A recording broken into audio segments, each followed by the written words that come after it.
ಕನ್ನಡದ ನಂಬರ್ 1 ದಿನಪತ್ರಿಕೆ ವಿಜಯವಾಣಿಯಲ್ಲಿ ಪ್ರಕಟವಾಗಿರುವ ಈ ದಿನದ ಮಹತ್ವದ ಸುದ್ದಿಗಳನ್ನೊಮ್ಮೆ ನೋಡಿ ಬರೋಣ. ರಾಜ್ಯಾದ್ಯಂತ ಗ್ರಾಮ ಪಂಚಾಯಿತಿಗಳ ವ್ಯಾಪ್ತಿಯ ಕಂದಾಯ ನಿವೇಶನ ಬಿ ಖಾತೆಗಳಿಗೆ ಈ ಖಾತೆ ವಿತರಿಸುವ ಸಂಬಂಧ ನಿಯಮಾವಳಿಯನ್ನ ರಾಜ್ಯ ಸರ್ಕಾರ ಅಂತಿಮಗೊಳಿಸಿದೆ. ಸೋಮವಾರ ಸಂಜೆ ಹೊಸ ಮಾರ್ಗಸೂಚಿ ಪ್ರಕಟಿಸಲು ಸಿದ್ಧತೆ ನಡೆದಿದೆ.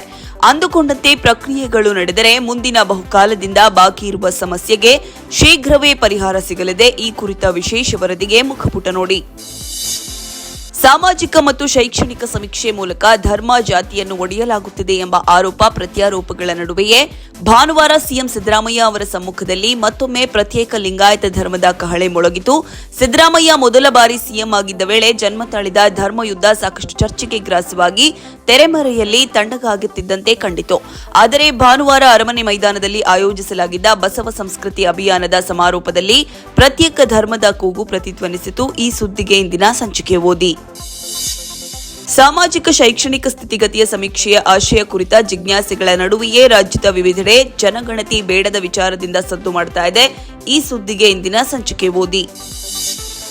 ಭಾರತೀಯ ಕ್ರಿಕೆಟ್ನಲ್ಲಿ ಮತ್ತೆ ಬದಲಾವಣೆಯ ಪರ್ವ ಶುರುವಾಗಿದ್ದು ಜೆನ್ಸಿ ಆಟಗಾರ ಶುಭ್ಮನ್ ಗಿಲ್ ನಾಯಕನಾಗಿ ನೇಮಕಗೊಂಡಿದ್ದಾರೆ. ಶುಭ್ಮನ್ಗೆ ಟೆಸ್ಟ್ ನಂತರ ಏಕದಿನ ತಂಡದ ನಾಯಕತ್ವವನ್ನು ವಹಿಸಲಾಗಿದೆ. ಮುಂದಿನ ವರ್ಷದ ಟಿ20 ವಿಶ್ವಕಪ್ ನಂತರ ಚುಟುಕು ಕ್ರಿಕೆಟ್ ತಂಡದ ನಾಯಕತ್ವವು ಗಿಲ್ ಪಾಲಾಗುವ ಲೆಕ್ಕಾಚಾರವಿದೆ. ಈ ವಿಶೇಷಕ್ಕೆ ಚಿಂತನ ಪುಟ ನೋಡಿ.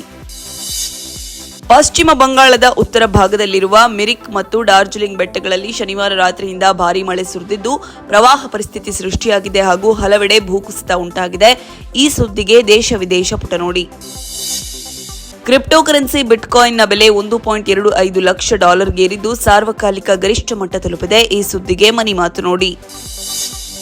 ಸೀಮೆ ಹುಣಸೆ ಹೆಚ್ಚು ಹೆಸರಿನಿಂದ ಕರೆಸಿಕೊಳ್ಳುವ ಈ ಹಣ್ಣು ನೋಡುವುದಕ್ಕೆ ಹುಣಸೆ ಹಣ್ಣಿನಂತೆಯೇ ಕಂಡರೂ ಆಹಾರ ತಯಾರಿಕೆಯಲ್ಲಿ ಇದು ಬಳಕೆಯಾಗದು. ಆದರೆ ಇದರ ಆರೋಗ್ಯ ಪ್ರಯೋಜನಗಳು ಮಾತ್ರ ಅಷ್ಟಿಷ್ಟಲ್ಲ. ಹೆಚ್ಚಾಗಿ ಕಾಡಿನಲ್ಲಿ ಬೆಳೆಯುವ ಈ ಹಣ್ಣಿನ ಮಹತ್ವದ ಬಗ್ಗೆ ಅದೆಷ್ಟೋ ಜನರಿಗೆ ತಿಳಿದೂ ಇಲ್ಲ. ಈ ಕುರಿತ ವಿಶೇಷ ಲೇಖನಕ್ಕೆ ವಿತ್ತವಾಣಿ ನೋಡಿ. ಭಾನುವಾರ ನಡೆದ ಮಹಿಳಾ ಏಕದಿನ ವಿಶ್ವಕಪ್ ಹೈ ವೋಲ್ಟೇಜ್ ಪಂದ್ಯದಲ್ಲಿ ಭಾರತ ತಂಡ ಪಾಕಿಸ್ತಾನವನ್ನ ಬಗ್ಗು ಬಡಿದಿದೆ.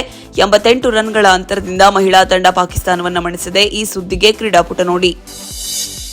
ಸ್ಯಾಂಡಲ್ವುಡ್ ಕ್ಯೂಟ್ ದಂಪತಿ ಹರ್ಷಿಕಾ ಪೂರ್ಣಚ್ಚ ಭುವನ್ ಪೊನ್ನಣ್ಣ ಸದ್ಯ ಡಬಲ್ ಖುಷಿಯಲ್ಲಿದ್ದಾರೆ. ಪುತ್ರಿ ತ್ರಿದೇವಿ ಪೊನ್ನಕ್ಕ ಇದೇ ಅಕ್ಟೋಬರ್ 3ಕ್ಕೆ 1 ವರ್ಷ ಕಾಲಿಟ್ಟಿದ್ದಾಳೆ. ಮಗಳ ಮೊದಲ ಹುಟ್ಟುಹಬ್ಬವನ್ನ ತಾರಾ ದಂಪತಿ ಅದ್ದೂರಿಯಾಗಿ ಆಚರಿಸಿದ್ದಾರೆ.